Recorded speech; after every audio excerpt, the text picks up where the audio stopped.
And for once, I actually recognize the person who's the me this time. Hey everybody, what's a year to you, and welcome back to Let's Play Nintendo Land. In the previous episode, we defeated King Beeb once again as the Pikmin. In today's video, we'll be going through a timed level. Ooh, it's so intense. Alright, so I'm pretty sure we've seen something like this in the previous level. I don't actually know, it's been a little while since I recorded the last couple episodes.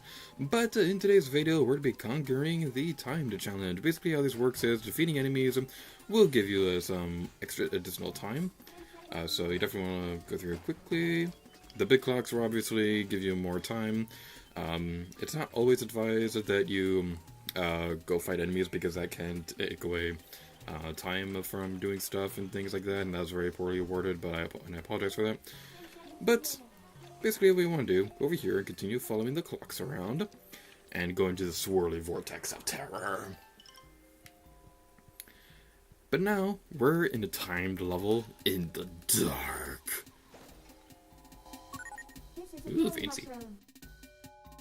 If you touch these mushrooms, they will make you shine for a short time.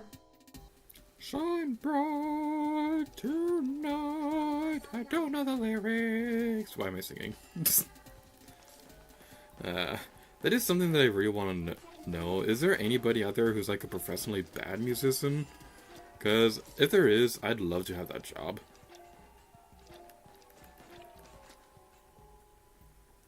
I'd be a great professional bad musician. Alright, so as we saw earlier, those glowing mushrooms, they will light up the area for you when you touch the mushroom. So that's going to be something that's pretty well worth mentioning. So you don't have to continuously go around the dark, although I'm pretty sure speedrunners have these areas memorized and can do this area blindfolded or something like that. And I'm not sure why I specified speedrunners, but you know what I mean. I'm actually really nervous recording this one because I remember my first playthrough, I was terrible at this minigame. I was terrible at this level.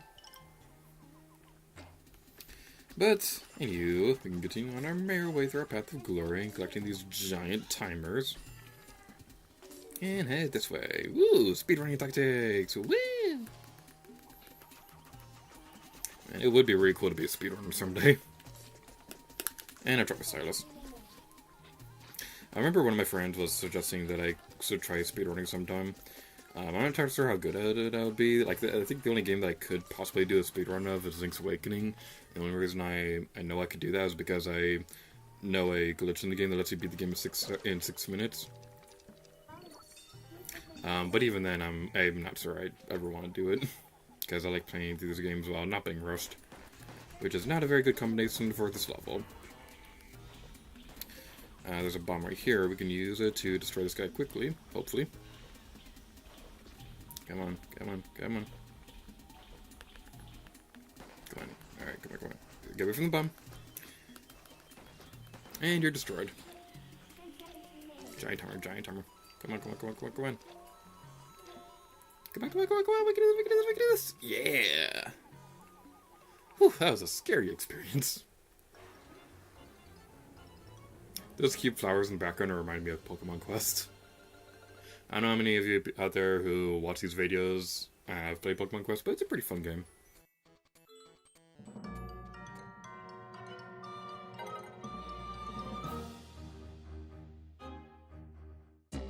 Swamp Master.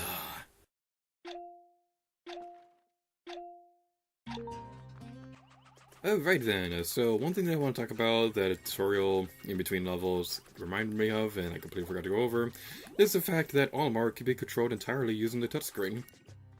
Like, I'm using the touchscreen only, no thumbsticks or anything like that to move him around. Think of it like The Legend of Zelda Spirit Tracks, how you can move Link around using only the touchscreen, and it's a pretty interesting concept. And I've been trying to think about this for a while. I'm trying to think why I like using touch-based controls in Spirit Tracks and this game, but I'm not that big of a fan of mobile games, and I think I've realized what it is. I think it's the gamepad stylus that makes it a lot more interesting to play these kind of games, because when you're playing on a smartphone game, you're using your finger around, and it's not really as interesting to play that way as it is with using a gamepad stylus, if that makes any sense. Oh no, this level.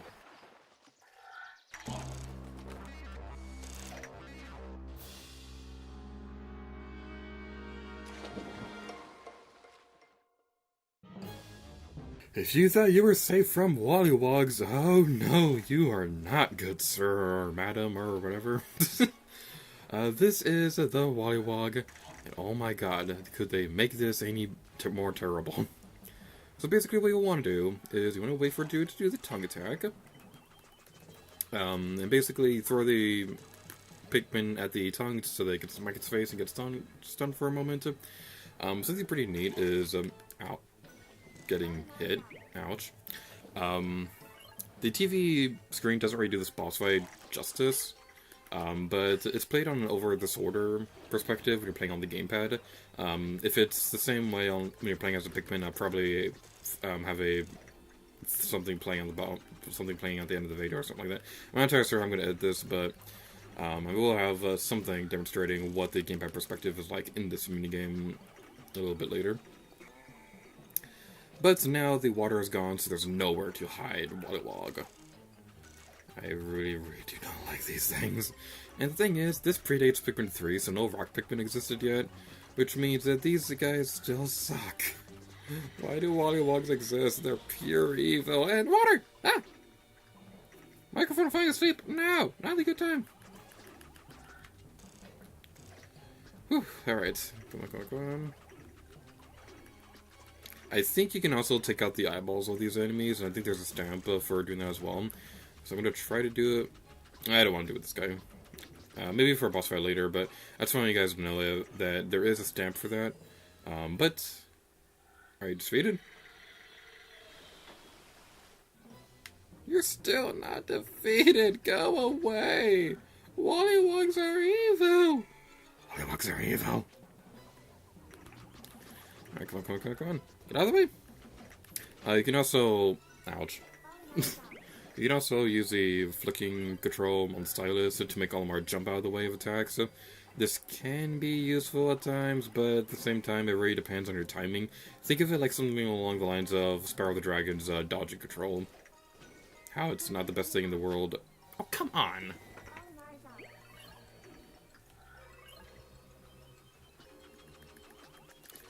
Come on, be destroyed, come on. Come on! I'm tapping as hard as I can! Alright, wait for it to stop attacking. Or we could... I'm getting really nervous about this. Oh, come on! That was cheap, and you know it. I always get thrown off when he does that.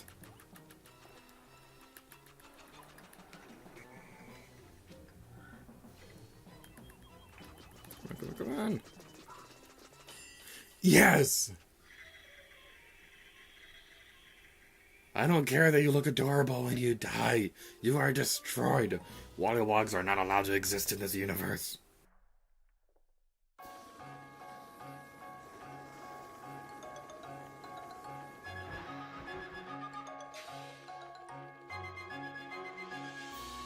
Nobody is allowed to mention those horrible things in my presence ever again. Of course, now that I say that, somebody's going to comment like, "Hey, Lady Gyarados, Wollywogs exist, hard.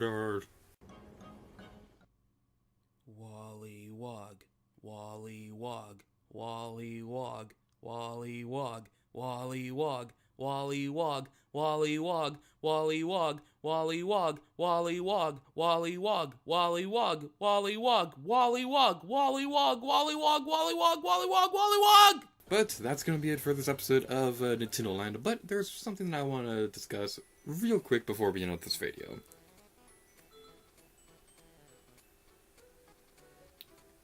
Go back and continue playing, and we can see we are only halfway done with Pikmin Adventure. We're going to continue that in the next episode, so thank you all so much for watching this episode of Nintendo Land, and next time, adhere to you. Oh yeah. Largemouth Wollywog.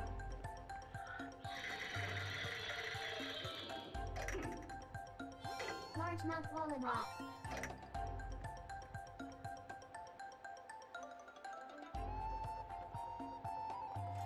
Jack Jumper.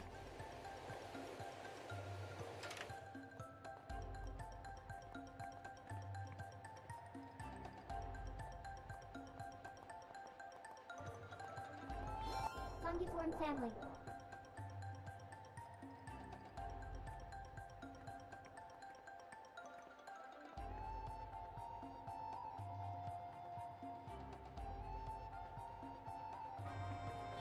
Simulated flora.